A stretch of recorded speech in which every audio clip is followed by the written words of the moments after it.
Bonjour à toutes et tous, voici le correctif 15, donc l'exercice de stoichiométrie avec excès, le seul exercice que nous avions lors de la semaine 6. Alors, qu'est-ce que nous avons comme énoncé? Ici, on va essayer de produire du brome, c'est du Br2, et ce brome, il peut être préparé de différentes manières, mais par exemple, c'est simplement prendre une solution de bromure de sodium. On aurait pu prendre d'autres types de sel, mais voilà, on prend celui-ci. Et on y ajoute en fait un gaz, du dichlore, qu'on va faire barboter dans la solution. Ça va faire des petites bulles. Et à un moment donné, vous allez voir que la solution va prendre une couleur jaune-brune. Et ce qui nous indique clairement la présence du brome qui est revenu à son état élémentaire, vu qu'initialement il était à l'état ionique, vu qu'il était sous forme de sel. Petit rappel sur les liaisons chimiques. Ce genre de réaction chimique, on aurait dû travailler là-dessus.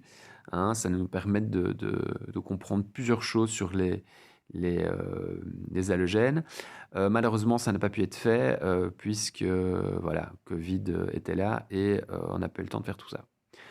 Soit, ici, la question porte sur la masse qu'on va obtenir de brome qui pourra être formée si nous faisons réagir, alors d'une part, 7 litres de dichlore gazeux aux conditions normales de température et de pression, et avec 200 millilitres d'une solution, une concentration de 5 moles par litre de bromure de sodium, notre sel en solution. Je vous avais indiqué dans l'énoncé l'équation chimique qui représentait cette réaction. Donc on a bien ici notre bromure de sodium, le dichlore, j'indique bien un petit G pour dire qu'il est gazeux. On produit du brome à l'état liquide et du NaCl à queue. Pour petite info, comme ça, en plus, faut savoir que dans les conditions normales de température et de pression, au niveau des éléments du tableau périodique, eh bien, il n'y en a que deux qui sont à l'état liquide dans ces conditions-là. C'est simple, c'est le mercure et le brome. Voilà, je ferme la petite parenthèse.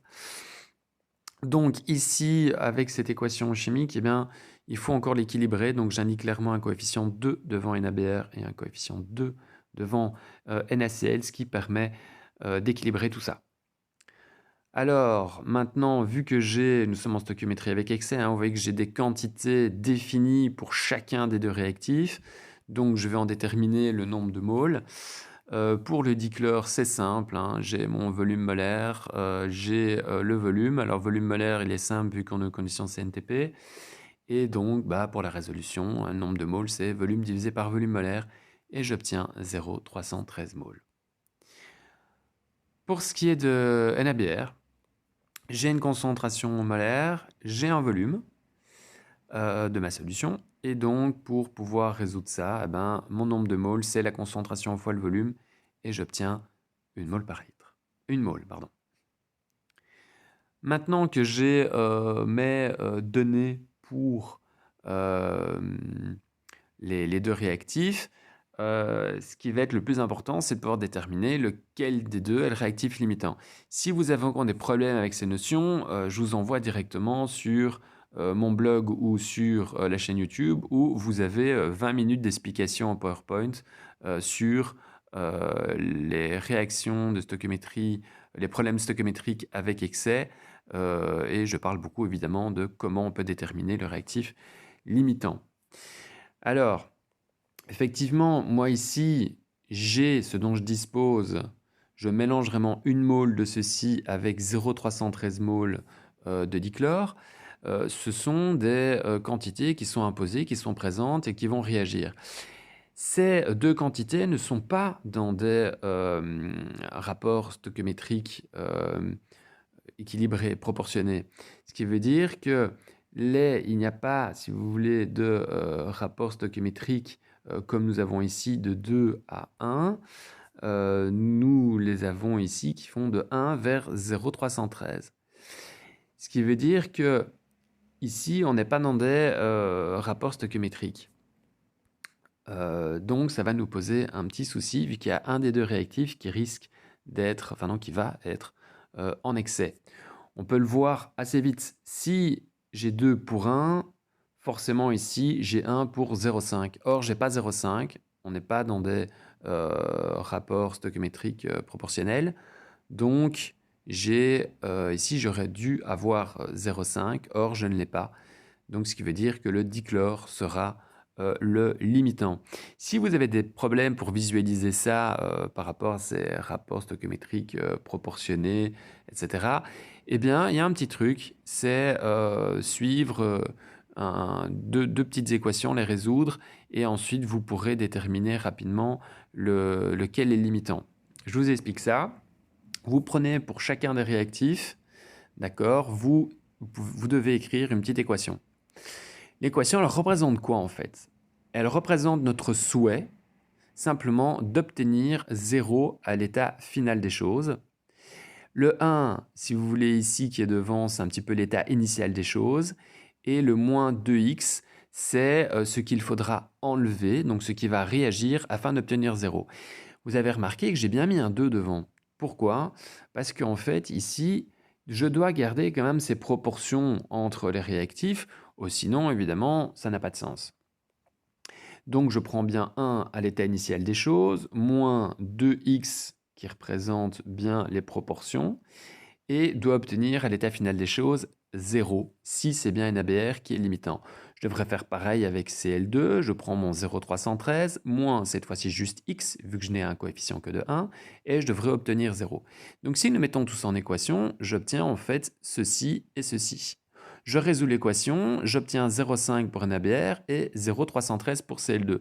Et là, on voit tout de suite en fait que 0,5 est plus élevé que 0,313, donc en fait ceci ne peut pas être possible parce que j'enleverai trop, j'en ai de trop, et donc le CL2 ne pourra pas suivre, il lui en manquerait pour pouvoir totalement faire réagir si x avait une valeur de 0,5.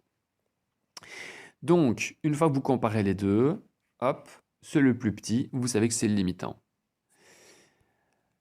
Donc, pour récapituler, la valeur maximum du x, on va dire, est de 0,313 mol. On ne pourra donc excéder cette valeur. On ne dispose pas de dichlore en quantité suffisante pour faire réagir entièrement celle du bromure de sodium disponible dans cet exercice. NABR, du coup, lui, c'est le réactif qui sera en excès dans cet exercice. Alors, si nous complétons le tableau, je prends mon 1 moins mes 2x. N'oubliez pas que le x ici a une valeur de 0,313, vu que c'était la valeur la plus petite une fois qu'on a pu comparer les réponses des équations chimiques. Et pour, pour le dichlore, c'est juste moins x, forcément, puisque j'avais un coefficient stoichiométrique de 1. Pour les produits, eh bien, c'est plus x pour le brome puisque j'ai un coef 1 et plus 2x vu que j'ai un coef 2 pour le chlorure de sodium. Alors ensuite, eh bien, c'est simple, j'indique ici, je l'ai mis entre parenthèses, la valeur.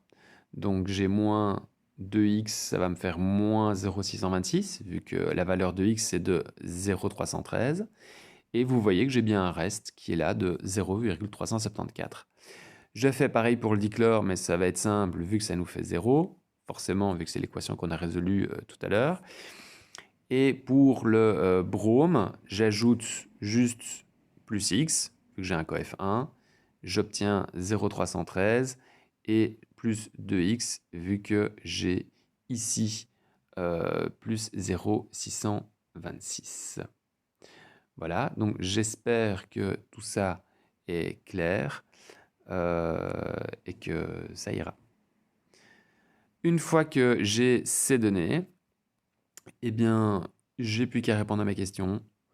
Pour le brome ici, je dois trouver la masse, donc le nombre de moles 0,313 moles, j'ai la masse molaire 180 grammes par mole, et ensuite pour ma résolution c'est simple, la masse c'est le nombre de moles fois la masse molaire, j'obtiens 50,08 grammes. En chiffre significatif, ça nous fait 5,0 grammes. Effectivement, si nous remontons beaucoup plus haut dans les énoncés, j'ai à un moment donné une valeur qui n'a que 2 chiffres significatifs, donc je n'irai pas plus loin que 2 chiffres significatifs pour la masse produite. Voilà, j'espère que c'était clair pour la résolution. Si vous avez d'autres questions, n'hésitez pas, hein, vous m'envoyez un mail. Vous pouvez également aller sur le blog ou encore sur la chaîne YouTube. Petit rappel, sur